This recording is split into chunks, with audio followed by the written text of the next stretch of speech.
This episode of the BJJ Foxcast is brought to you by BioPro. BioPro is an all-natural alternative to prescription human growth hormone, which aids in recovery, anti-aging, metabolism, libido, immunity, skin health, cognition, sleep, and stress. Just one vial per day provides a substantial boost to all of these growth factors. Okay, so that's what they want me to say. Here's what I know as an aging grappler. I've been using BioPro Plus and the nighttime variant, BioPro Plus Cortisleep, for several months, and it feels like I've grown a third lung. My gas tank is noticeably bigger, my recovery is faster, and I'm back on the mats much quicker, not just between training sessions, but between rounds. Now you can get $30 off your first order of BioPro when you use the code FOXCAST at www.bioproteintech.com. That's code FOXCAST for $30 off your first order at www.bioproteintech.com. Thank you, BioPro. Hey, everybody, and welcome to another episode of the BJJ Foxcast. I am your host. I'm your co-host, Alex Martinez. I'm here with Tojo and my good friend, Cory Smith. Cory, welcome to the show. Thank you. You're welcome, man. Thanks for coming. Here. Yeah. Cory is a purple belt, one of my purple belts. You've been training since 2020 or 2020. One of my very first students ever. Yeah. You were like one of the OGs. Like one of the first few to roll in, right? Yeah. As a matter of fact, when you signed up, we're still doing it, but we're doing that 6-week trial program. Right. And, I presented it to you and you were like, yeah, let's do it. And I'm like, really? I mean, yes. Yes, of course. Right. I was that green. You weren't even confident in it. No, I mean, I wasn't like, I'll tell you I'll give you full disclosure. We were so we set up the marketing, we set up the sales, and we got people through the door and we're like selling the stuff. Dude, we had given zero thought on delivery. Mm-hmm. Books weren't printed. We're like, wait, we got to do all this shit, all the deliverable. Yeah. I mean, I think we had the books printed, but I think we didn't have the orientation set up, all that stuff. We're like, oh shit. So that was not last minute, but it was like the week of. Well, I think it for myself, it all lended to exactly what I had seen in just the initial, first sign of you guys, the ad, hey, you guys are new in the area. And so going in, it felt very much like, okay, they're new, I'm new. Yeah. This is perfect. Yeah. Well, I think the ad that you saw, I think I was wearing like a gray Ares shirt and a ball cap. And I'm not kidding. I was covered in sawdust and I was like, oh shit, I haven't done the ad. I promised I'd do the ad today. And I walked outside and did that one. I could tell where you were walking, knowing exactly that area. Yeah. Yeah, man. Yeah, that's always something. And I do that. I find myself doing that in movies where I know where they're filming it. I try to find shit that I recognize. But they do a good job of hiding shit. Yeah. You got to really, really know where they are. But my wife and I just went to Scotland and went specifically to some areas from a scene from Outlander that she wanted to go to, and it's like, Outlander. And then we go back and watch it, and they painted, certain areas of the building, they removed debris and greenery, and they, transformed it for the scene, but what's that movie? Jamie Foxx, he's investigating a bombing in the middle of I think it's Saudi Arabia, an American base or something. That took place on the 202? Yeah. When they were building it. Yeah. I don't remember what the movie was. I don't even think I saw that movie, but yeah, it was when they were building the 202. Yeah. They built, hey, before you finish. Yeah, they filmed a big shooting and crash scene on the 202. And I used to tell my mom, I was like, yeah, it's pretty much a 202 every day. Yeah. That was actually just live footage. It's fucking Gilbert and Mesa, man. Those guys just feud. They just shoot each other on the 202. I mean, hey. We're well traveled. We just go another city and it's like another country. Yeah, man. Yeah. So Cory, tell me about you, man. Where'd you grow up? So grew up really not far from here. Oh yeah. Yeah. I native, born and raised Arizona. One of 6. Yeah. Yeah. There's so few of you, man. It's funny. It's like in my job, I always met people that would invite me into their homes and. Where are you from? They're from Canada. They're from Florida. And they were always shocked. And you're like, oh wow, we don't know anybody that actually lives here in our circle of friends. Yeah. But grew up not too far from here, and school is just general for Yeah. me. You know, Yeah. I didn't do anything really exciting when I was a kid. Okay. Yeah. Okay. But, you know, desert's all right. Yeah. Yeah, man. I feel like we got to work on that witness protection cover story. I know, man. I think that's bullshit. I think he's like a mafia I did guy. nothing in school. Yeah. No. I mean, I just appeared. Yeah. No, man. So, okay. So who were you in high school, man? Did you like listen to music? Did you play music? What'd you do? Definitely listen to music. Okay. I mean, that's always been something that has, you know, been personal to me, I guess. But Yeah. What genre? Heavier metal. Heavier metal? Yeah. Okay. Yeah. Right on. Metal, punk, Yeah. just anything that's aggressive. But Yeah. I mean, that's I think that like fits, I think a greater part of, you know, my personality and who I am. But for music, I mean, God, from being a little kid on, I mean, if you're saying, you know, who were you little, I mean, music definitely was like the first thing that I latched onto. Yeah. Yeah. My dad's records and even my mom buying me, you know, tapes early on, really just was like, that was for me the best thing ever. Just being able Yeah. to pop in music and listen to it in my room. Do you play That's cool. anything? What's that? Do you play anything? No, I can strum a guitar, Mhm. you know, decently, but not anything that was, yeah, Okay. no. For me, I did play in bands, and it was just using my voice. I could just scream like crazy. That was like a thing? Like you could just, like in marching band, you just scream shit? What- No, so in my 20s, no, my late teens through my 20s, I played in bands. Oh, in a band. Yeah, Sorry. yeah. I understood like in his marching age, band. it was like, you know, country music. Yeah. and- I It did was I did actually. the band thing when I was in school though. Yeah. You know, and that was definitely like not who I was. Like I thought, you know, I tried to follow my sister's footsteps a lot Yeah. with things for schooling because I didn't really have any direction in that way, and I looked up to my sister, and so she always told me, don't do orchestra, do band, because they get all the cool stuff. All the funding goes to band and never goes to orchestra. So I was like, all right, sweet. Yeah. You know, tried out. I played clarinet. Did you really? Yeah. No way. I played clarinet for like, God, all the way through 6th grade into, I want to say the first year of junior high. Okay. Yeah. That's brutal for parents when Dude, the kids play clarinet, dude. It was so obnoxious. So obnoxious. I played the tuba. No kidding. I played the tuba in junior high, 7th grade. And they gave us a tuba to bring home. Like you'd pack the damn thing because you can't bring it back and forth, right? It's enormous. So I would play it. My mom would make me practice in the bathroom, and then she'd put a blanket in the bell so it'd muffle the sound. I never knew what it sounded like until I went to the band room, and I was like, okay, sounds pretty good. At my son's last band concert, they had a tuba solo. Oh, and I was like, bravo. Yeah. I had a friend who he played in rock bands like pretty much his whole life. You know, kind of a side thing that he did.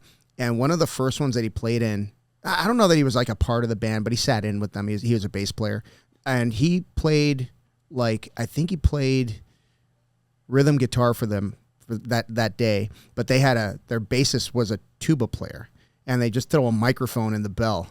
It was actually really cool, dude. It sounded awesome. You'd never expect it, but yeah, you got this Kinda tuba like player ska. rocking out. Yeah. The trumpet instead, right? Yeah. So out of high school, did you go to college? What'd you do? I tried it. Yeah. Okay. Yeah, I went to community college for two semesters. Okay. And then just partying and being in that scene of playing music and being so focused on that life because it was fun versus the discipline of being in school. I tried it again later on. Okay. Same thing. Yeah. I was listening to there's some bands that that actually made it. They're making money playing music, and they said the biggest struggle they had was sobriety because you have so much time on your hands. Like even when they're like in the studio, they're like, okay, so they're doing vocals today, so we're just gonna sit around and drink. Yeah. Like okay. Dude, totally. Yeah. Absolutely. So that's pretty wild, man. Yeah. So I can imagine those guys struggling with that. I would. I know I would. Need a hobby. Yeah. Well, I mean, think Where about you this. choke your friends up. Like, if no commitments, that's what keeps me sane. Like jiu-jitsu, like I can't because jiu-jitsu. Yeah. If I didn't have it, I'd be a mess, dude. I would be a mess. Yeah. Like enough as is. Yeah, I'm a mess as is, man. So what made you pull the trigger on saying, you know, I saw the ad, I'm coming in, I'm going to do this? You know, 2020 was a crazy year. Yeah. It was crazier for a lot of people. And I just felt like there was this, you know, feeling inside me that I needed something to become new, you know, in my life. I needed something that was going to break up how I felt. So about 6 months before that, I became sober and stopped drinking. And I had, you know, long-standing issues of trying to say no more, giving it up for a time period, and then, you know, just fucking up. Yeah. Doing something stupid, you know, and it always came back to that. And so in 2020, I knew, like, you know, all this shit's going on and I'm like freshly sober as the world is shutting down. Whoa. And it's like, I needed something that was, you know, going to give me a feeling of spirit again. Yeah. You know what I mean? And martial arts was like, you know, always something that I wanted in my life, but always felt it was unobtainable. And I had tried it about 11 years prior with the same sort of feeling that had come, you know, like was just undeniable. I need something to do to break up how I feel. And at that point, 11 years before, it was just like, I wanted a mind eraser, you know, I wanted somebody to just beat the shit out of me kind of thing. Yeah. And I got it in taking judo, trying to train judo, just getting slammed on the ground over and over again. And it was like, holy cow. But at that point, I found my wife. I met my wife around that time, and you know, things just went in that direction of starting to raise a family, you know. So fast forward to 2020, you know, kids are running around the house and the world's shutting down and all of this animosity is just existing around you. Yeah. And it's just like, I'm trying to not drink, dude. I'm trying to not drink. So many people went the opposite direction with that, right? The world shut down, so they just sat around and drank. Yeah, those degenerates. Yeah, like us. Yeah. So when I saw that ad, it was like a light bulb that went off in my head. And it was like, dude, this is it right here. Now or never. Wow. And it, you know, with that feeling of, I wanted to return to that mindset I had 11 years ago of like just breaking up the monotony of my day and doing something that was going to really, you know, find out, you know, that you can do so much more than this and this feeling that you have, you know. And it's like, you know, you just throw yourself out there. You throw yourself to the wolves and try to defend, you know, to survive. And that was really, you know, what I was hoping to achieve is just to survive something that difficult and see where it went. Yeah. You know? And we've talked about on the podcast before about jiu-jitsu, how it's like, one of the cool things is that you can spar 100%, you know, and you can't really do that with like karate or taekwondo. You can't punch someone in the face as hard as you can. And those, I mean, you can, but then it's really short-lived, right? Yeah. You can't do that for the longevity of your career in those sports, but you can in jiu-jitsu. Was that something you were aware of when you were like, oh, jiu-jitsu? Versus like judo is like, I mean, you can kind of go 100%, but it's also very singular, like, because you can do judo in jiu-jitsu, right, when the stand-up, but then it kind of stops, you know, in judo. You know, obviously jiu-jitsu, once you go to the ground, that's where it begins, kind of, right? Sure. Did you have that, like, going in knowing that you could like go 100%, or were you just kind of going in? Were you kind of blind when you were coming into it? I'd say more.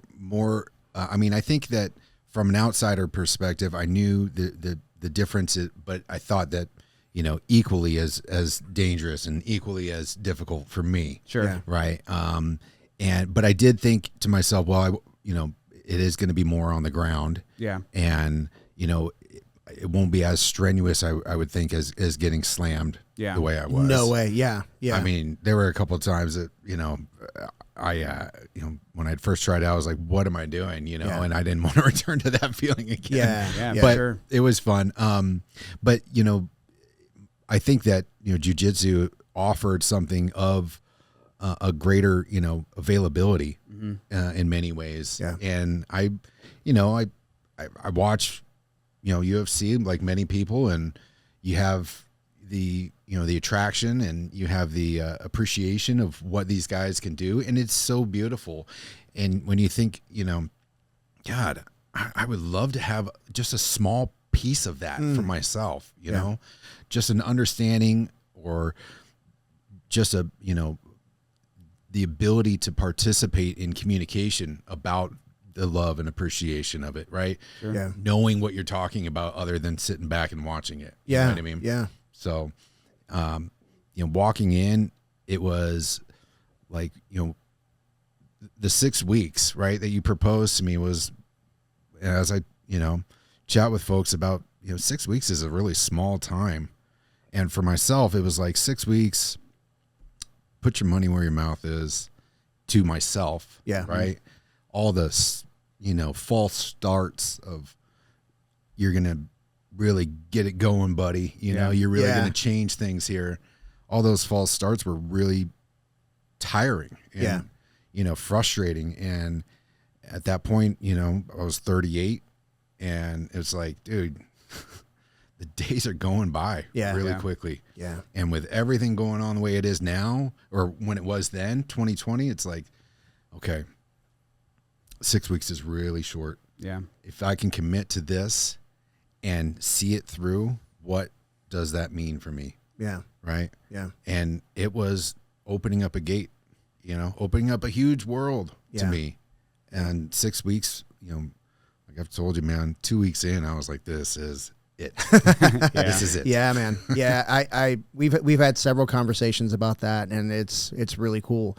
I want to go back a little bit and talk about getting sober, because I've never like grappled with a any kind of addiction. I just other than activities, like I have an addictive personality when it comes to, like, when I get into something, I immerse myself in it, like jiu-jitsu, now golf, archery, whatever it is, I just want to go all in. I imagine having that type of addiction to a substance is like similar, right? You just kind of go all in, or how does that work? Well, I think in many ways, I can only speak for myself in that, it's such an easy thing to fall into in terms of behavior, right? And I mean, truly, from when I was a little kid, socially acceptable in on so many levels, right? From TVs, movies, just the community of people. And so, drinking was never anything that I was really told, like, this is bad for you. It can be bad for people, right? And not knowing really greater details of how alcoholism existed in my family bloodline, and others had struggled with it. So it you wasn't didn't really know. talked about it. Oh, Yeah. wow. Okay. Yeah. And so, for me, drinking was, a way to, one, just escape how I was feeling mentally, physically, and you vibe with people, and you drink together, and I mean, lots of good times can be had. Yeah. You know what I mean? Absolutely. Yeah. But for myself, I never wanted the party to end, and I didn't have that kind of shut off valve that a lot of people have. And so it was like, that feeling of, all right, we're going to party tonight. And it just kept going. I mean, into the wee hours, and to a point where, too much that you're, unable to conduct yourself in a way that you would rationally when you're not drinking. Yeah. So when you have, for myself, when I had too many instances where I was just ashamed of my own conduct, my own behavior, and how it hurt others in, that are close to me, it really became, and it's sad to say it took me so long to realize that I was a bad drinker. Yeah. You know what I mean? Wow. Okay. Yeah. I mean, I wouldn't say it was 100% of the time, right? But, you have bad instances. It's because of you. It's because of that connection with alcohol. So, some people are great and they're cool with it. They can handle it. I was not. Yeah. And so, but it's hard to break away from that, because, you do something for so long to say no more 100% with anything, I think it could be challenging. Absolutely, man. Absolutely. So the day, let me ask you this. When did you have your very first drink ever? Well, I would say it was probably as a young kid. Yeah, me too. Like your parents just try it. Like, here, gross, huh? Yeah. You're like, and I don't remember it, Yeah.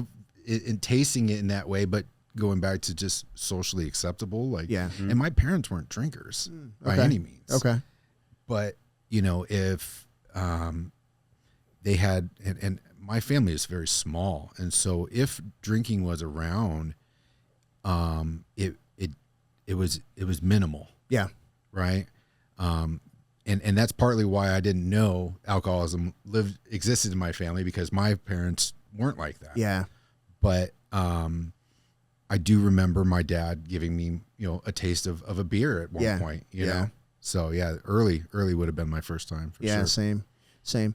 I was watching a documentary on addiction, and there was a guy describing his experience with alcoholism, and he said one drink is too many and 1,000 isn't enough. Mm-hmm. You're like, oh shit, okay, wow, yeah, and he would go off the rails, but that's why he took his sobriety so seriously. And when you decided to stop drinking, did you do any kind of 12-step programs, or did you just say, I'm just not doing it, I'm going to handle this myself? How did that work? Well, when I became successful at it, it was on my own. On your own? I had tried in my earlier days, late teens, early 20s, AA meetings. Yeah. And I mean, for myself, it didn't work. Yeah. It didn't work at all, because I couldn't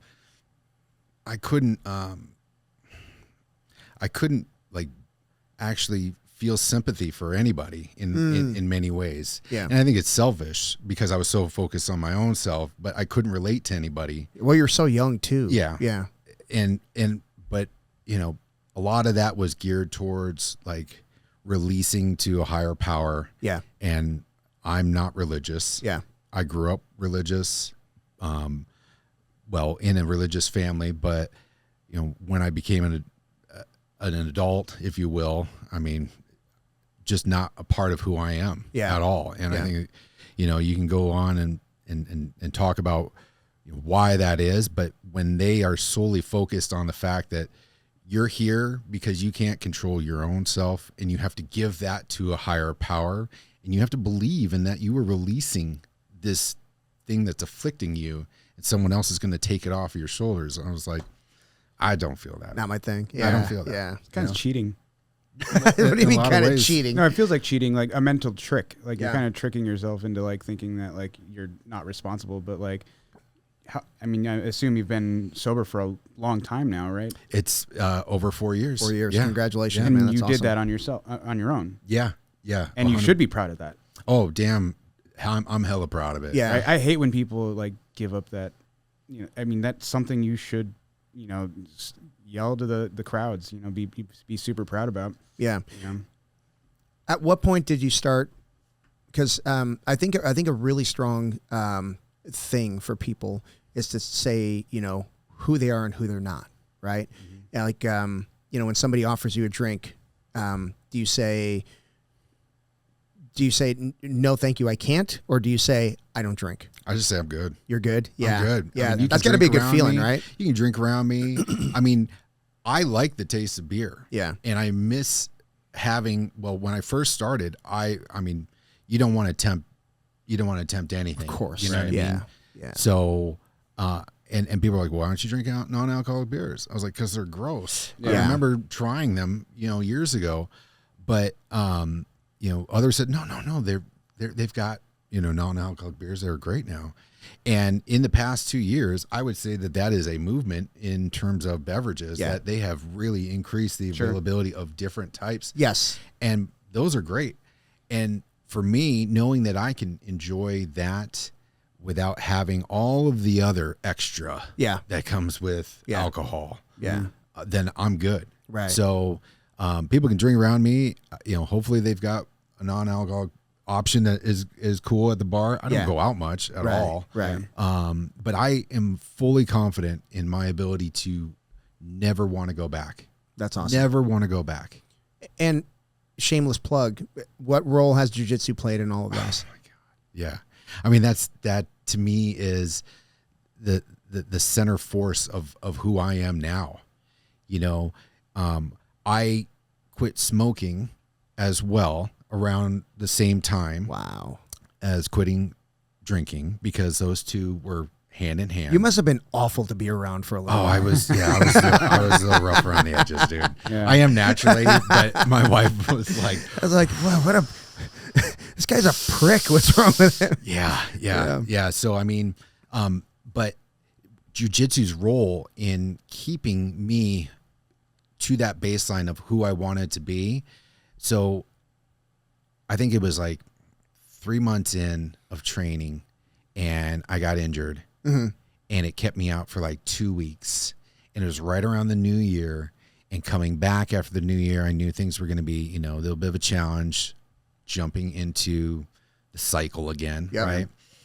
And being out on the road working, you had a tough day. And mind you, I'm still not even under a year of sobriety of anything. And I had a moment where I bought a pack of smokes, right? I was like, fuck it. I'm going to just have one a day while I'm on the road. Because, I mean, going back to behaviors and things like that, I liked the act of smoke, you know? Yeah. I'd smoked since I was an early teenager. Yeah. And so when I did that and I had came back to train and running just for warm-ups, and I could feel the same burn that would always frustrate me and make me want to quit smoking. Mm-hmm. It was always that, like, dude, why are you doing this again? Yeah. Why are you doing this again? Well, warming up, I felt so ashamed of myself and in reflection of what I had already accomplished in those 3 months and what that belt meant to wear it. Yeah. To get, because you handed me a white belt that I had earned from a 6-week belt. Yep. And that meant so much to me. And the fact that I was then disrespecting that. I mean, I was a white belt running around, warming up, disrespecting that belt because I felt so much pride off of accomplishing just even a couple months. Yeah. And so when I went home, after that, it was no more. I threw those things away just like I had done many times before, but I knew that was the one that sealed the deal. I love it. Because I knew I was going to be coming back to the mats. I knew that I wasn't going to quit that because of how much I loved it and the way it made me feel as a person, as something of value that I was able to hold on to that really felt was my own. I was amongst a group, but this was a personal challenge that I had risen to and had accomplished that 3 months or whatever, and I was going to piss on it by smoking. Yeah. Oh, it made me angry. Which was more difficult for you, cigarettes or alcohol? I think cigarettes. Really? Yeah, I do. Yeah. It's almost like a ritual, right? Yeah. You lighten it up. Yeah, it is. It's there's almost a romance to it, And for myself, I'm very, I blend in with the crowd. I'm never one to take a spotlight. And so smoking for me was, I was able to mask, myself being amongst others or having to, fully engage with somebody. Yeah.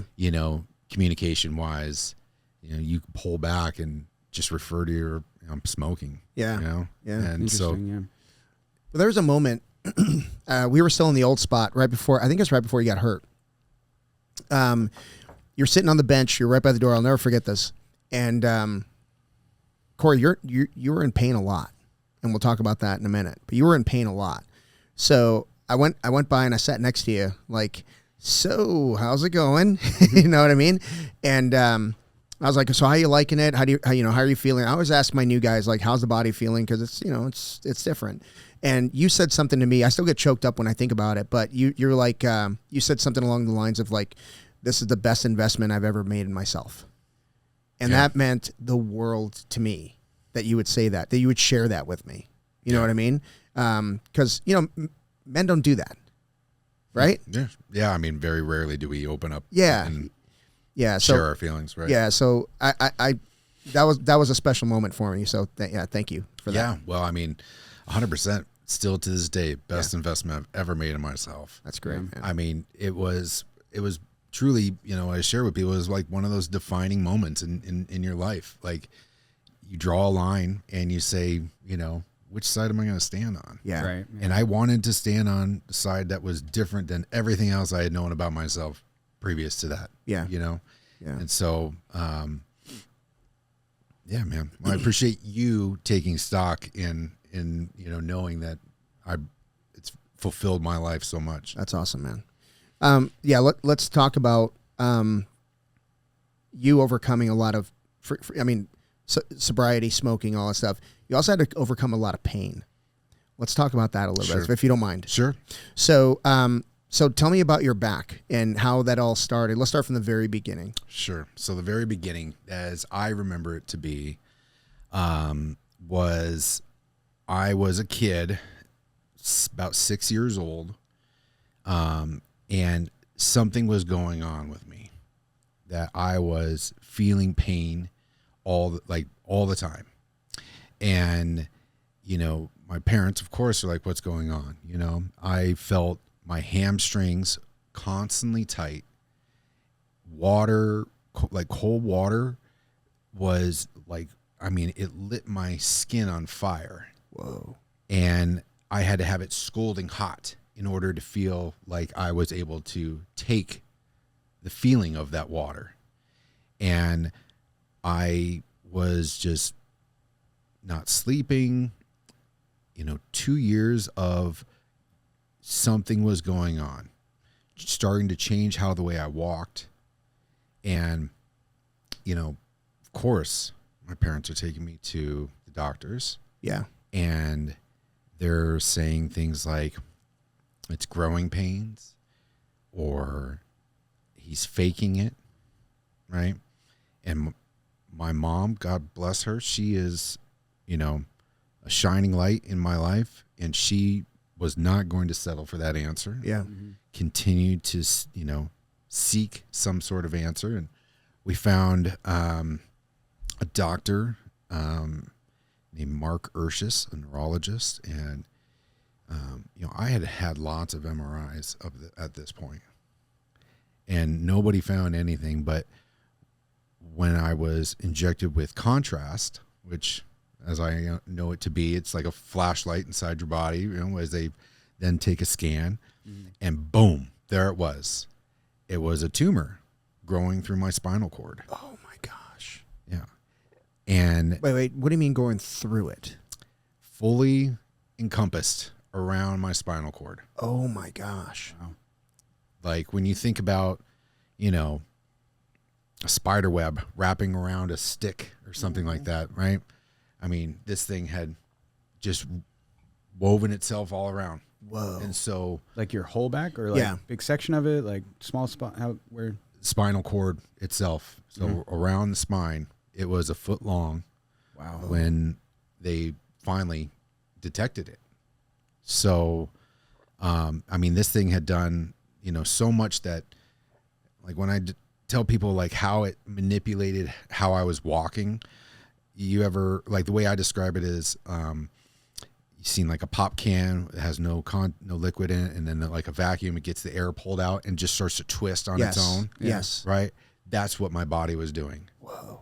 And it had, gotten to a point where I only slept like 3-4 hours a week. Oh my God. At night. So I was up all night long. Just because of the pain? Just in pain. Yeah.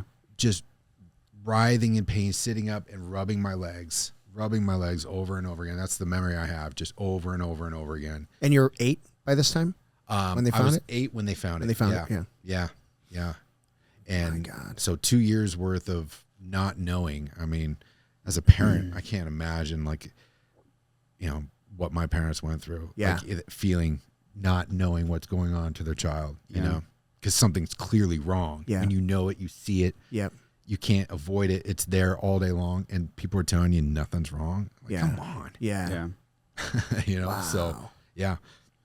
This guy, Mark Urshus, found it. And I went into surgery the next day. 16 hours of surgery. How did they remove on an it? 8-year-old? Yeah. Yeah. How did they remove it? Like, I mean, it's wrapped around your spinal cord.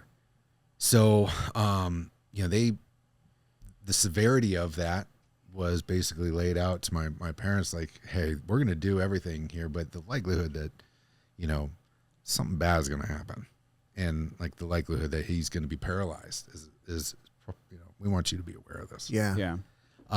So, I mean, I don't know the magic that happened in detail other than it's miraculous that they have that ability to do that because, And this was in the 80s, right? it would have been, it would have been 89, 90? Yeah. Yeah. I mean, that's still when Arizona doctors being paid with chickens and stuff, dude. Like, you know, I'm just saying, like, you know, the technology back then is definitely not what it is today. Yeah. So that doc is amazing, bro, to be able to help you that way. I know. Like, I mean, I have friends who are in the medical field and they're like, yeah, it's incredible. Yeah. Like that he was able to do that. And, you know, I went through testing for years after that because they wanted to see if it, you know, They got it all. well, right? yeah. I mean, I had to go for radiation treatment for about 6 to 10 months. I can't recall, but it was every day before school. Oh my God. I'd go up to St. Joe's in Phoenix. Yeah. And they'd run a laser up and down my back for a minute or two. They'd give me M&Ms on my way out every day. Send me on my way with M&Ms. I never wanted to have M&Ms after that. Yeah, man. So what was it like when you came out of surgery? Like just like after you like kind of like got through like the anesthesia and all that, were you in less pain? Were you? No, I was very much still in pain. And I remember like the memory I have that stands out so much is a sheet on my toes, them placing a sheet on my toe. And it was just, I mean, volcanic in terms of pain. Yeah. Right. My nerves were just Firing. on fire. Yeah. You know? And nerves are weird, right? I mean, they're interconnected and they go everywhere. And, and when I think about it, like, you know, now reflecting back on it and obviously what it's done, you know, as a, what's left over is that nerves got jacked up. Yeah. You know, and they got jacked up through my leg, got jacked up. And that was the foot that I was feeling, you know, that craziness going on. And being in a hospital for any length of time is just uncomfortable. Yeah. And so doing all that was just, I mean, for a young boy, you know, my parents still had to work. My sister's 11 years older than me, so she spent a lot of time with me. Oh, that's good. In the hospital, and she was there for some really difficult things, right? If anybody's ever had a catheter, they're not fun when you're awake. Yeah. And when you have to have multiple ones because your body just isn't functioning yet. Oh, man. And I mean, I damn near broke her fingers, you know, squeezing her hand while she was there. So yeah. Wow. And so, okay, so coming out of that, let's talk about recovery and remission. Yeah. How long before the doc said, "Hey, you're good"? Oh, in terms of no more cancer, no more threat of. Yeah, no more threat of. That carried into my teenage years. Yeah. I mean, it was on a schedule of like, we're going to test you every month. Yeah. Wow. We're going to do that for 6 months. Then we're going to go to every other month. And then I got to a point where it was once every 6 months, and then it was once a year, and then it was once every other year, right? So they did for a long time. Yeah. And, I would think that, if it was going to be found, that amount of testing for that amount of time, they were pretty confident. So yeah, when they released me, man, I was like, I'm never going back to do anything like that again. I don't want to do it again. Yeah, man. Do you still get checked periodically? No, not at all. No, I mean, it definitely traumatized me I'm to sure. not want to ever go back to the doctor again. Sure, yeah. Like, so, yeah, I mean, dude. very rarely do I get sick where it's like, I don't want to go see a doctor. I don't want to do any of that because, I mean, I've seen it with, not only myself, but my other family members that, I mean, you go in and half the time, they don't know what is going on. They don't know what's going on. No. Yeah. Well, and I think, I mean, if you look at like medical health, medical treatment in the U.S., I hate to say it, like, yeah, we do pay out of pocket and we do carry insurance and stuff, but it's very much like, I don't want to call it socialized medicine, but it's based off of what you can cover, right? So that they'll give you what your insurance will cover.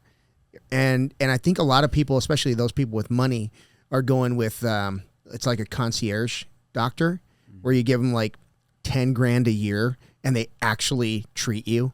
Like they treat you, not like your symptoms and 25 other people in the waiting room.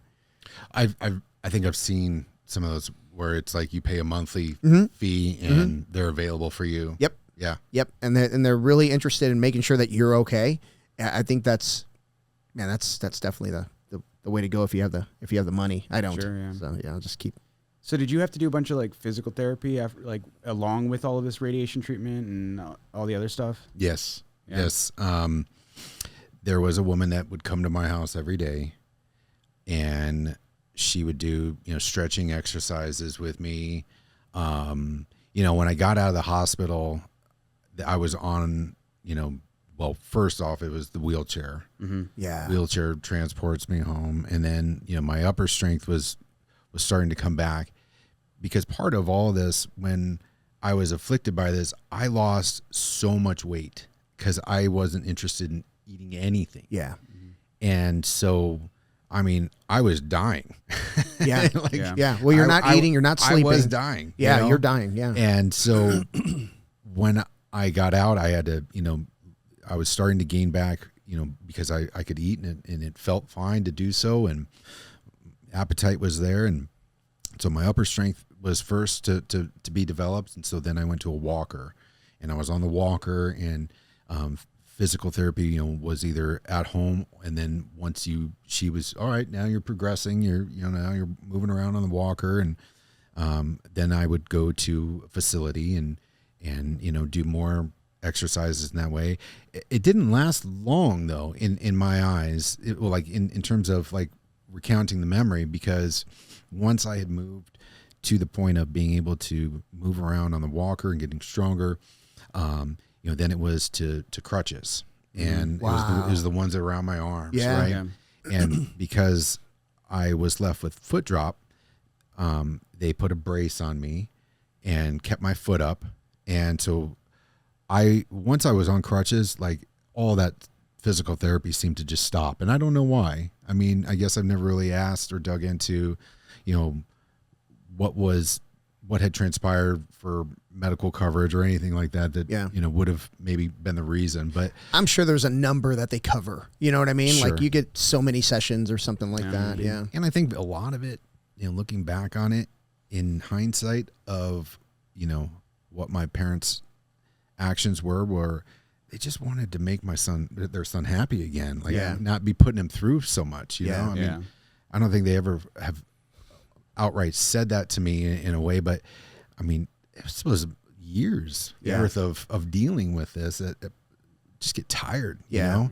And, a lot of point, as I saw it in my own eyes, was like, all right, now it's up to me to carry on, that this is, something that I have to deal with. Yeah. Which I was, just glad that I was able to move around. Yeah. It was embarrassing Yeah. to be the way I was. in my, Especially as like a young kid or going into like your teens too. Yeah, it's tough, man. That's rough. Is there like, I'm assuming, bullying and all that kind of stuff? Or? Oh yeah, for sure. I got my nose fractured while I was on crutches because some dude, wouldn't leave me alone. And, I don't remember, what that progression was up to the point where we're out on the yard and I was like, fine, let's do this then. Oh my God. And here I can't move. And he just came straight up and went boom and lit my nose up, dude. Just exploded. Do you want to put him on blast right now? Yeah, what's his name? God, fucking asshole. I wish I could remember. Where does he live? Find him on Facebook. Yeah, right? I'm sure he's. Do you feel bad for yourself, sir? He'll probably comment on this. He's like, yeah, but you're a pussy. Yeah, dude, you didn't raise your hands at all. Oh my God. Yeah. So how did you sleep? I mean, they went through your spine. I mean, did you have to like lay a certain way? How did that happen? Definitely, early on, it was always like laying on my side because one, when they do surgery and staples and all that, I mean, that was gross. Yeah. It's gotta be. But, laying on my back was difficult. And, especially like when they do tests, you laying on a flat board most of the time. And that was horrible. So I learned to sleep on my side. And like with a pillow between my legs. That helps me, Yeah, my fart pillow is my favorite. My fart pillow. That thing has been abused for so many years. Yeah. Don't put it on your face. Do not. Pink eye. The greatest thing that I discovered though was when my wife got pregnant and the pregnancy pillow, how it wraps around and everything, dude. Fantastic. You're like, so where have you been all my life? Yeah, exactly. So for Christmas a couple of years ago, she got me like the deluxe one, man. It's like super long. It does all sorts of curls and shit. Yeah. I think when Amy got me my pillow, she's like, here, stay the hell away from me. I'm like, all right, thank you. Oh my God. Yeah, man. But okay, so let's fast forward to jiu-jitsu because Tojo and I have brought you up on the show a lot. And we just talk about like your mental toughness and how you have to overcome the pain because you've been slammed on the mat a couple of times. Yeah. And I've seen you almost do like meditative breathing exercises so you can get back into the game. And the one thing that we always admired about you was we have people who like, they have sore hands and they won't go train. You know what I mean? Like, and I'm not trying to poo-poo anybody's injuries, but there are some things that you can overcome pretty easily. Dude, you have every reason not to do half the shit that we do, but you still do it. Well, before that, what's the consideration? Because you said you did judo, you probably did a couple other things. What's the consideration before you even walk through the door? Are you thinking about that? Like, thinking about, am I going to F myself up? Yeah. Yeah. Oh, dude, it's in the back of my mind. Yeah. Yeah, for sure. For sure. I mean, I think when I first tried it off, it was back when I was turning, I was 29, turning 30, trying judo, it was more or less, I just, I wanted to escape how I was feeling much in the same way. And I knew that, and that was going to do it. That was going to do it. But once I got checked and like getting slammed, how that affected my body, I really did a second guess. Like is this really something that you're committed to? Because this is going to be really intense. Yeah. Uh-huh. And that instructor was, I mean, he was legit. He was, authentic. Yeah. And the guys in there, were definitely throwing me around with lightness, and it had that type of impact. So I was like, oh my God. You can't go halfway on a judo throw because you'll hurt yourself. Yeah. So you have to go all out. And unfortunately, the person flying through the air has got to know how to land. Yeah. Well, it woke me up when my foot, my drop foot got slammed so hard against the mat. I thought I broke my foot. Oh, shit.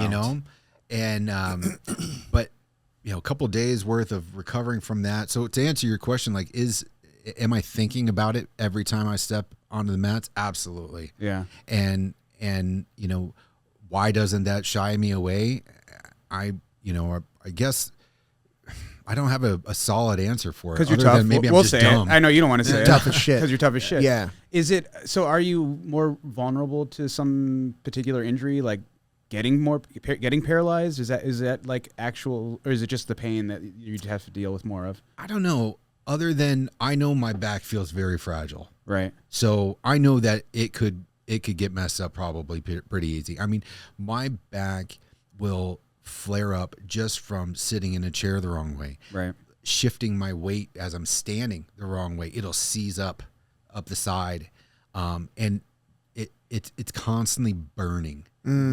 It just, it burns of like fatigue and tiredness, just standing up straight, trying to stand up straight, obviously, because the curve is the way it is. But, I'm constantly engaging my core just to push back on that curve. Yeah. Right. It wants to fold me over, and I'm just trying to keep myself up straight. It's exhausting. It's exhausting. Yeah. So, am I concerned that, somebody could hurt that vulnerability of me? Absolutely. And so, when I got injured a couple months into training, it was from a slam. Yeah. And I wasn't there, but I got a phone call like that day. Dude, they thought I died. Yeah. Yeah. I heard about they this, thought I died. Luckily we had 2 firefighters in the room, and they went into work mode. Yeah, they did. Yeah. And I mean, I definitely appreciate them in that moment. I recall it very well. And I just felt like my back exploded. Oh my God. Because I mean, he lifted me up and took me down straight on the curve. It wasn't like a double leg to, stretch out and we both go to the mat, kind of in that elongated drop. It was, he snuck under, picked me up and dropped me with his chest into my chest. Yeah. A true double leg. A true double leg. I saw white unnecessarily light. true. I saw white light. And this guy, I mean, I didn't know him because I'd never seen him before, but then again, I was new, so I didn't know if apparently that was his first time in. Yeah. And he's never been back. He's like, I killed a dude that day. He's probably scared to come back. He's like, I can't believe it. I think I'm wanted. I can't go back. Bad. He definitely felt bad. Yeah. He stuck around. He's like, do you want me to drive you home?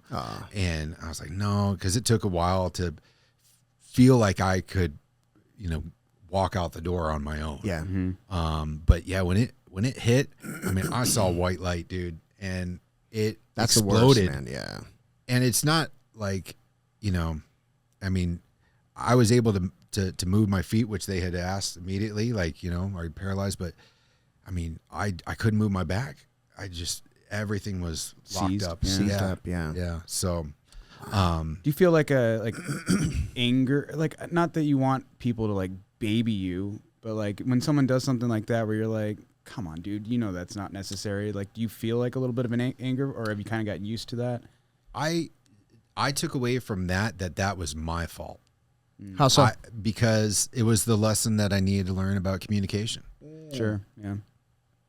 I was willing and there as a participant to train, and I wasn't gonna tell anybody, take it easy. I mean, but I should have told them, but I didn't know in that way to communicate. Yeah. And so that lesson needed to be had, I guess, in many ways, it could have been avoided, if I had a better way of knowing why that was so important. Yeah. You know what I mean? Yeah. Mm-hmm. And how easy it is to just tell somebody, that, because in many ways I hide that away from people, that that exists for me. I don't want you to know that. The way I sit, so people can't see the curve on my back. A lot of times, I never saw that before. Yeah. I noticed, I was literally thinking, I was like, people who are looking on these cameras are not even going to notice. No. Yeah. So, I mean,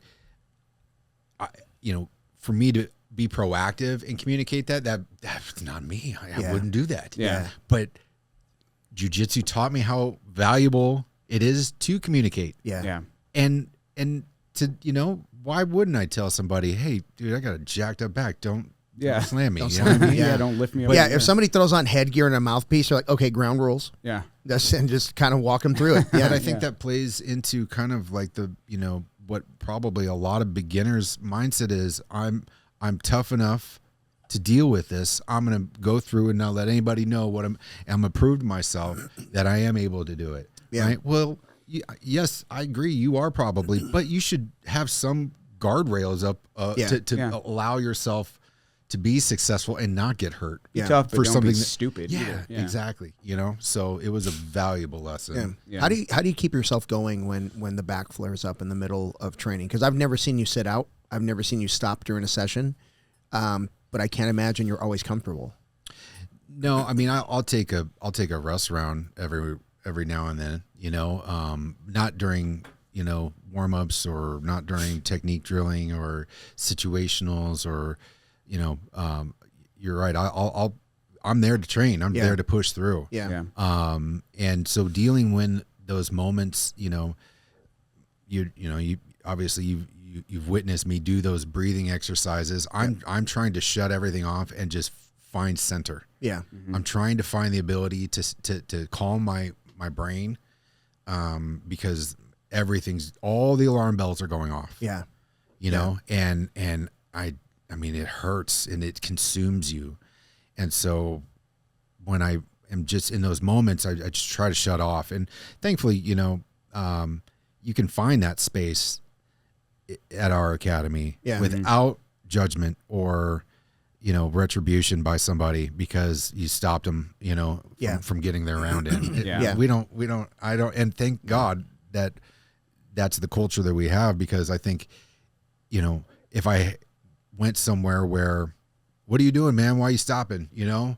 And I felt, you know, pressured in any way to continue, like, then that would probably be a recipe for disaster. Yeah, sure, you know? Yeah. So, breathing for me is I never actually knew how to breathe correctly until I was like, in my early 20s. I was working at Whole Foods, and there was a guy that did massage work at the front, right? He had a chair and everything like that. And one day he, you know, walked up to me and goes, "Hey, you've got foot drop." And I was like, "Yes, I do." he's like, just went on about my back. And he's like, "Listen, man, I want to help you out. Like, you know, I know kind of their insurance setup. You just pay me, you know, basically a copay, and I'll submit off for, you know, a claim or whatever." The reimbursement. Yeah, exactly. So Okay. He did Rolf work, ROLF, and it was like a series of, I don't know, 13 to 16 different sessions. I'm guessing, I can't recall, but it's like restructural work from the very base of your feet to the very top of your head. And during that process, he taught me how to breathe correctly, in that, you know, you have your lungs and then you have your belly. And he said, visualize it as like two giant, you know, two balloons, two balls, you know, here and here, and you just expand them both. Yeah. And through that breathing work and just like speaking to my muscles and speaking to my nerves, it was like a process that helped me to overcome a lot of the burning and the anxiety that existed because of the pain, as a result of the pain. Wow. You know, so even through my day, you know, when that burning is happening, I will just, you know, close my eyes and I'll sit and I'll focus my energy to that area. And my father would tell me the same thing, you know, focus, push that pain out, visualize it going all the way through your body. You know, when I was sick, you know, my parents were trying to give, of course, some way for me to cope with what I was going through. And I remember him, you know, going through the breathing exercise of in through your nose, out through your mouth, but then adding to it later on in life, the balloons in my chest, you know, in my stomach, and so breathing has always been that kind of moment of just trying to shut everything else down so that I can find a way to start coming back. Wow. Right. Yeah. And so, you know, I breathe to just continue on. Yeah. If that describes it. It makes perfect sense, man. Hey, Yeah. So you mentioned drop foot. Yeah. What exactly is that? I'm not really familiar. Sure. So, you can lift your foot like this up and down, right? So my left foot, it has the inability to lift my foot up. Yeah. So you got to lift your knee to get your foot up, basically. Right. Yeah. Yeah, exactly. So I can only push down with my left foot just a little bit, just to move my toes just slightly. And I can push down a little bit, just barely. And so walking, you know, you lift your one side of your hip higher than the other, right? Everything has to, because every time I step, I have to clear that foot. It drops and it dangles. So, you know. Okay. Just makes the stride a little different. Yeah, absolutely. Now, what does that do to your hip on the opposite side?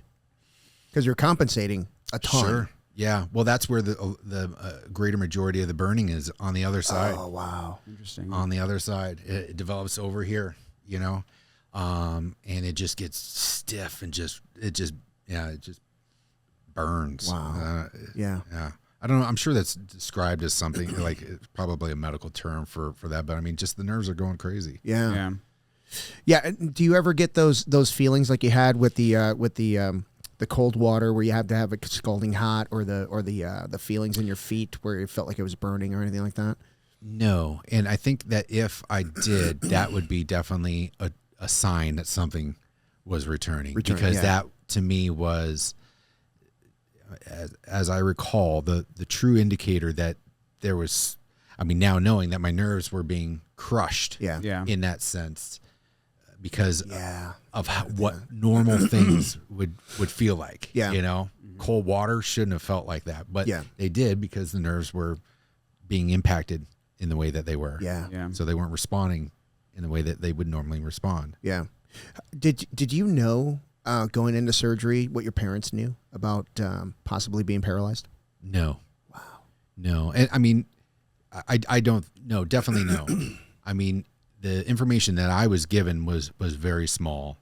Because what 8-year-old's going to be able to comprehend that? And I think you wouldn't want to instill any greater fear in them. You know, going through all that. So, bro, I can't imagine being a parent. And oh my God, that's a nightmare. Fucking nightmare, dude. Yeah, that's awful.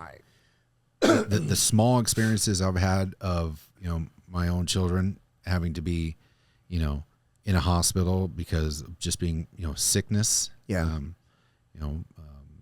respiratory issues, and it's like, oh my God, you know, having to hold them down while they try to take an x-ray and they're moving, and then they want to put them in this brace type of thing to hold them even further, and the kids screaming because they're uncomfortable, and you know, you want to accomplish it because you know that it has to be done to better them, but your heart's going out because the kid is, you know, in pain, and or they're scared, you know, and as a parent you want to remove all of those things immediately. I mean, you will tear down anything in your path.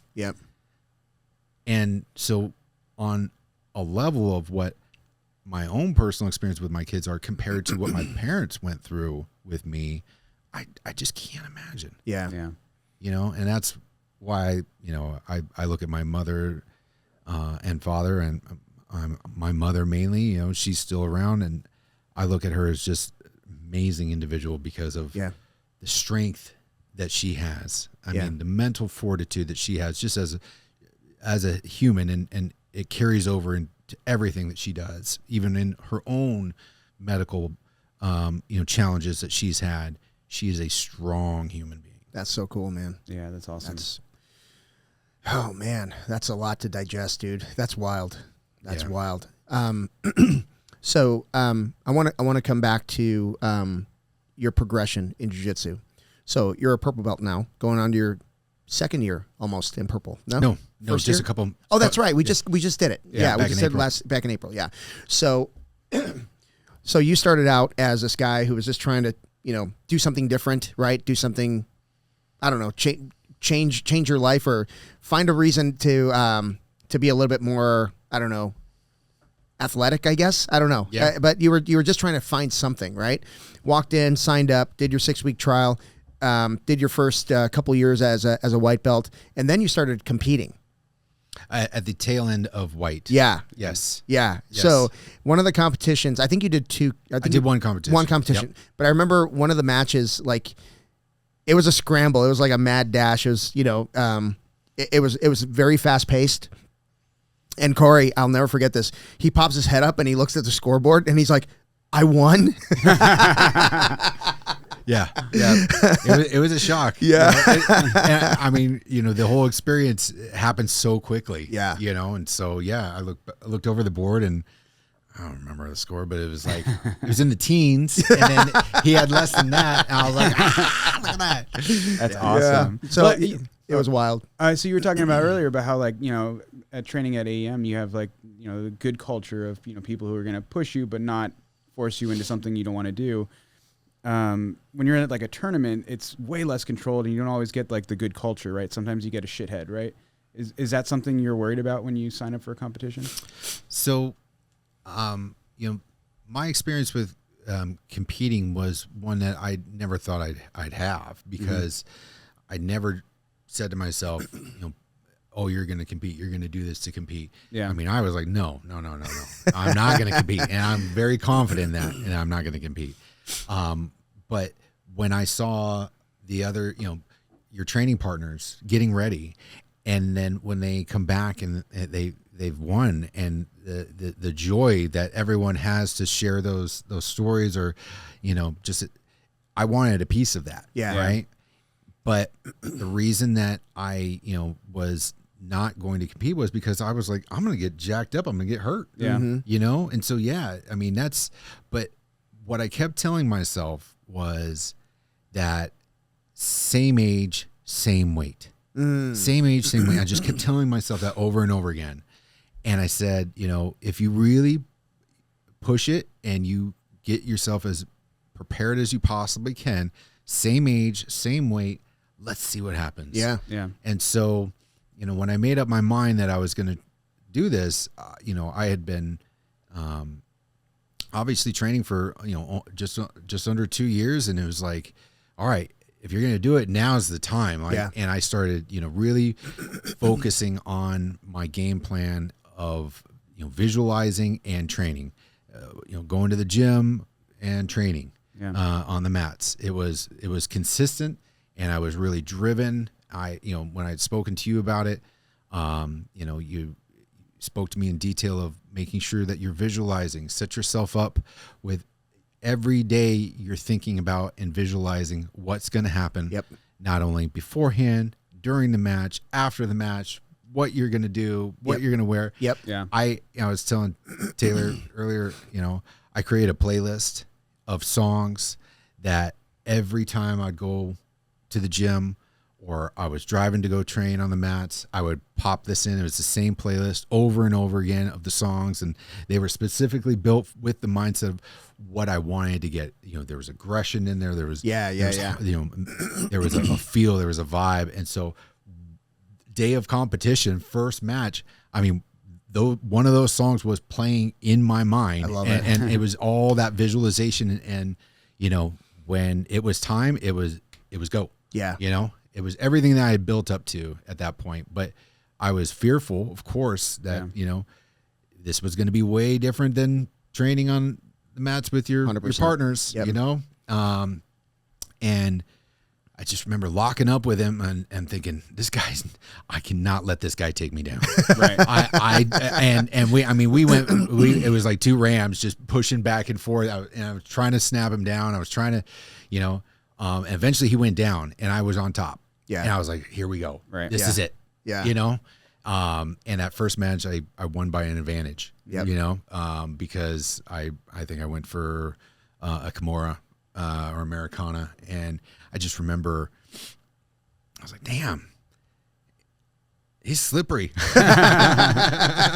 It's amazing what people can do when they don't want to get got, right? Yeah. So leading up to that first tournament, or even other, how many times have you competed? Once. One time. That's Yes. it? Okay. One time. Yep. So leading up to that, were you thinking about how to, because when most people prep, they're not trying to prep themselves, considering they're an injury or your back that you have to deal with all the time. Are you prepping yourself to be all right, this is how I'm going to stay out of a position that's going to compromise my back? Or is it mostly just trying to avoid getting slammed? Was that? Yeah. I mean, I think I was really, in terms of game plan, I think I've now developed a greater understanding of how to make sure I'm not giving up my weak side immediately. Yeah. I'll, you know, I would naturally always lead with my right when I would reach out to grab somebody. Yeah. And I don't anymore because that's the lead leg that they're going to take for a takedown. Yeah, And my yeah. left leg is not strong enough to balance. I can't hop on it. So, Right. So I'll give my lead leg. I'll give the left leg now as much smart. as possible. Yeah, right. smart. So that was kind of a starting point for me. But during that competition, you know, preparing for that competition, I just kept telling myself, don't let him take you down. Don't let him slam you. Yeah. Right. Do everything you can to avoid that. And that was almost like a singular thing that I was focused on. Yeah. And so, you know, once we were down on the ground, then it's like, okay, this like huge relief came over me. Right. And then it was just settling into what I had prepared for. Right. Yeah. And where you got yourself into like a safe quote unquote quote position, essentially. Right. Yeah. right. One that I could no longer, you know, worry as much for, Yeah. you know, if that makes sense. Uh-huh. I was, you know, all the adrenaline is pumping, but then I could focus on, you know, trying to submit him, trying to advance and get those points. Right. Yeah. Whereas when we're locking up and we're on our feet, and still that's what a lot of goes on in my mind when we're training. And I tempt it, you know, a lot. I try to work stand up more and more because I want to be comfortable in that. But I'll do many things I can to avoid someone getting both my legs and taking me down. Yeah. Yes. Especially getting your legs out from underneath you. Yeah, for sure. Yeah. For sure. So you've gone, so that was your next progression, right? So you got yourself in shape, competed, and now you're one of my leaders. You're one of my mentors in the academy, bringing up people that started out just like you, right? You know, off the couch. You know, they've got all the demons, all the stuff going on in their head, and they're looking to you to kind of guide them through that. Man, walk me through that, man. What does that feel like? I'm honored, and I think that, you know, I feel empowered in many ways to you know, be used in this capacity. Because I know there are so many others that have their own issues to deal with. And it takes a lot to come in. You know, you can immediately tell someone that is trying this out because they're seeking something, right? Versus the guy who's like, I'm going to come in, I'm going to fuck people up. Like, or just try to test things out. Like, I mean, you know, somebody who's athletic, and they come in to train, at least as I visualize that, like, okay, this person is, you know, they've got some advantages versus the person that is overweight, the person that, you know, is trying to step out of their shell, if you will, right? So I feel very empowered to be a lending, you know, resource, to be a resource in any way for those people, just to share my own experience and say, you can do it too. Yeah. You know, I believe you can. And I'm, you know, as I tell folks, I'm like, I'm happy you're here because it feels amazing for me, and for me to be able to see that sort of joy shared with someone else, and they capture it in their own way. I mean, that's the beautiful thing. It is, you know? man. It's It really a beautiful is. thing. Yeah. And, you know, Tojo and I talk about this a lot. Like when we first started, we're just students. We're just trying to survive, right? And we have all these killers that are just still to this day are jacking us up, right? Not as much, but still. And then, you know, we start competing. So we start progressing, right? We start feeling, you know, really good about ourselves and, you know, overcome injuries and do all these things that we never thought we were going to do. Like, why would you put yourself in that position? But there's something about it that just makes you feel better about yourself, right? Putting yourself out there. And then now as a coach, you get to watch people develop, right? Like you're helping people develop in their game, and you're like, wow, this is awesome. It feels so good. Now I'm an academy owner, and I'm watching people's lives change, like in front of me, like all the time. And it's not like I'm doing it. We just put mats on the ground and created this culture, and the culture is like driving all of this. Right? It's almost like I don't have control over it. Right? It's just happening, and I love it. Living organism. Yes, it really is. It really is. And you can always pluck out the weeds, right? And the little assholes that, you know, are just mean to people. pluck those guys right out. And Jay Page has said something once a long time ago. I don't even know if he remembers saying this, but he said if somebody in your academy's a dick, just wait. They always leave. So yeah, that's kind of nice. But yeah, man. So what about in the future? What do you think you're going to? I mean, obviously I believe you're a lifer. But what is it that you want to accomplish in jiu-jitsu? Just being sustainable. I mean, really. I mean, my goals are truly for myself to become, better in the art of jiu-jitsu. Yeah. I don't think that, where I'm at now is anything that's elegant or, a beautiful thing to watch as I mean, you watch guys that are great at jiu-jitsu. I mean, it is something to really it's beautiful. Yeah. Just watch and go, oh my God. Yeah. The way they move and they flow. So for myself, my hope is that I'm able to be sustainable, grow and make it something that is truly my own, that I can then share with somebody that they admire. Yeah. They admire, oh my God, the way he does it, the way he does this or that, or just the fact that, I'm able to do it at all, you know, and they're able to take, stock in that. Well, if he can do it, I can do it too. I mean, that's cool. And at the end of the day, I want my kids to come back to jiu-jitsu. I really do. And school's starting up, so I think that they will. But yeah, I want to be on the mats with them. I mean, that was a big thing that I wanted initially starting, was for them to have a, something that that they could call a place of, a baseline. Yeah. Because I don't want them to be seeking and wandering the way I did in trying to find something in life, that felt like home other than home. And I always looked at, martial arts as what people had in that kind of community, and the way that, at least from an outsider's perspective, it seemed like a lot of positivity, and that does exist. It truly does. And in an academy like ours, that is definitely a thing that I want to cherish and have for them as they get older. Right. So my goal is just to be sustainable, man. Just keep doing this. It raises my spirit tenfold, and the reward I get from training, not only from a physical aspect of it, but the mental reward of it is huge. And if I can enjoy that, where that's not taken away from me, then I'll be okay. Yeah. Like, I just don't want to have something happen where that gets removed. Yeah. I don't want it to be taken away. Oh man. If 2020 taught us anything, is that it can be taken away. I know, right? So you got to cherish. Like I'm totally on board with what you're saying. Every round is precious. Every training session is precious, because it can be taken away from you. Yeah. Either by injury or some other BS, that happens, but it can. And man, it was awful. Yeah. It was awful. But we did roll a lot during. No, we didn't. Oh, of course not. No, we didn't. I think enough time has passed. Statute of limitations. Yeah. Right? Statute of limitations. We're good. We're good.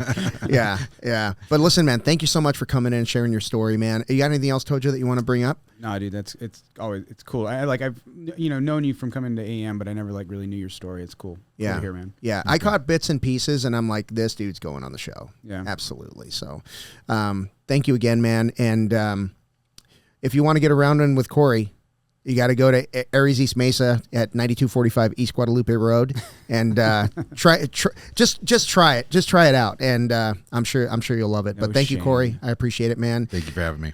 All right, guys, if you love the podcast or if you hate the podcast, I don't care. Just like and subscribe. Follow us on Instagram. Subscribe on YouTube. And we hit 1,200 subscribers last week. Nice. Sweet. Congratulations. Yeah, thank you. That's awesome. So thank you, everybody, for all the support. I want to thank Salt, our new sponsor, Salt Electrolytes. Check them out on saltelectrolytes.com. All right, guys. Thank you so much. Talk shit in the comments, please. Talk shit in the comments. All right. This episode of the BJJ Foxcast is brought to you by BioPro. BioPro is an all-natural alternative to prescription human growth hormone, which aids in recovery, anti-aging, metabolism, libido, immunity, skin health, cognition, sleep, and stress. Just 1 vial per day provides a substantial boost to all of these growth factors. Okay, so that's what they want me to say. Here's what I know as an aging grappler. I've been using BioPro Plus and the nighttime variant, BioPro Plus Cortisleep, for several months, and it feels like I've grown a third lung. My gas tank is noticeably bigger, my recovery is faster, and I'm back on the mats much quicker, not just between training sessions, but between rounds. Now you can get $30 off your first order of BioPro when you use the code FOXCAST at www.bioproteintech.com. That's code FOXCAST for $30 off your first order at www.bioproteintech.com. Thank you, BioPro.